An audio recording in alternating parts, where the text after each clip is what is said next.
Fare në prag të zgjedhjeve presidenciale në Serbi, sondazhet japin e përsi të lartë kandidatit të partisë përparimtare serbe Aleksandar Vučić përballë 10 garuesve të tjerë.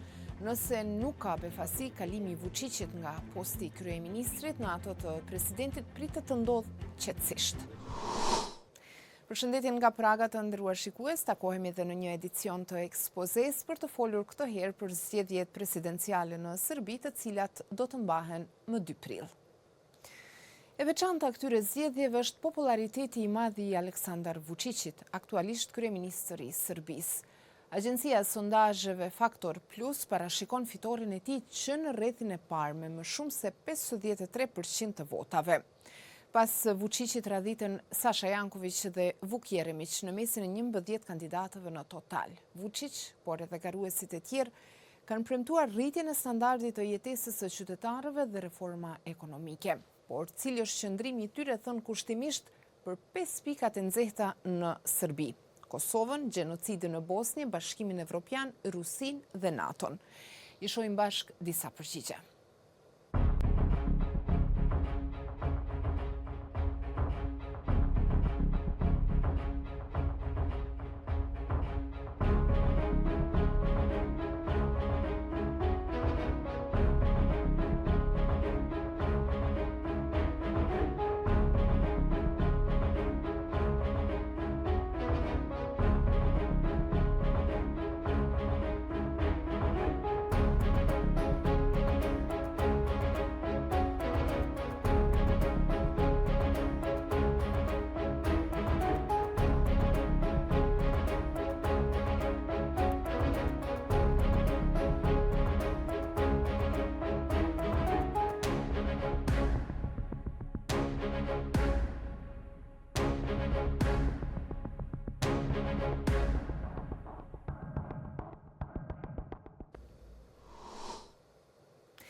Si favorit serioz, Vučić i ka shfrytëzuar vazhdimisht zgjedhjet për të forcuar pozicionin e partisë së tij, që në vitin 2014 ai ka thirrur dhe fituar 2 palë zgjedhje të parakohshme. Si lideri i partisë përparimtare serbe, Vučić nëse zgjidhet president do të ketë ndikim shumë më tepër se që lejon posti tradicionalisht ceremonial. Nëse fiton, ai do t'i ndrojë postet më 1 qershor.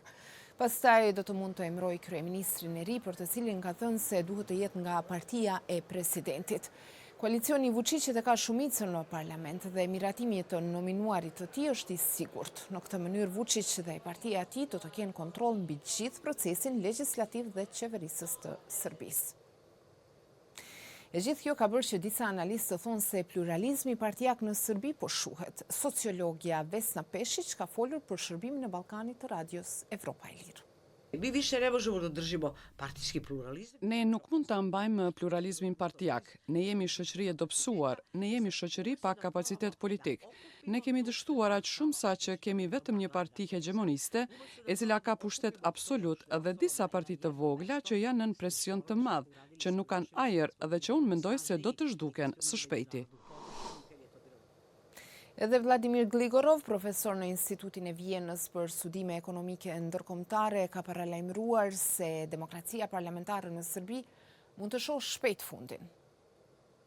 Nëse lideri i partisë më të madhe që ka formuar qeverinë zgjidhet president, qeveria do t'i përgjigjet atij personalisht dhe jo parlamentit, ka thënë Gligorov për portalin e pavarur serb Peshçanik. Vučić dikur ka qenë ministër për informimin Miloševićit, sot ka arritur t'i bëjë për vete edhe nacionalistët edhe pro-evropianët. Në njërën anë thot se do t'i ruaj lidhjet tradicionale me Rusinë, në anën tjetër premton se do të antarësoj Serbinë në BE deri në vitin 2020. Midis fushatës parazgjedhore ka takuar në Berlin kancelaren gjermane Angela Merkel, ndërsa në fillim të kësaj jave ka qenë edhe në Moskë për të biseduar me presidentin rus Vladimir Putin. Putin i ka uruar Vučićit fat në zgjedhje, ndërsa Kremlini ka thënë se nuk ndërhyn në asnjë proces zgjedhor. Vučić në anën tjetër ka konfirmuar se Rusia do t'i bëj dhuratë Serbisë 6 avion luftarak, tanke e autoblinda. Nëse Vučić arrin të ndryshojë rolet në pushtet, ky do të jetë një version i ngjashëm atë që bëri Putini në Rusi në vitin 2012.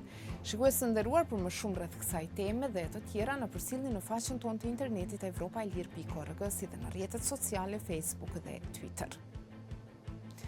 Kjo ishte e tëra për këtë edicion të Ekspozes. Takimi i një radhës është premte në ardhshme. Faleminderit që na ndoqët. Mirëmbëjtje.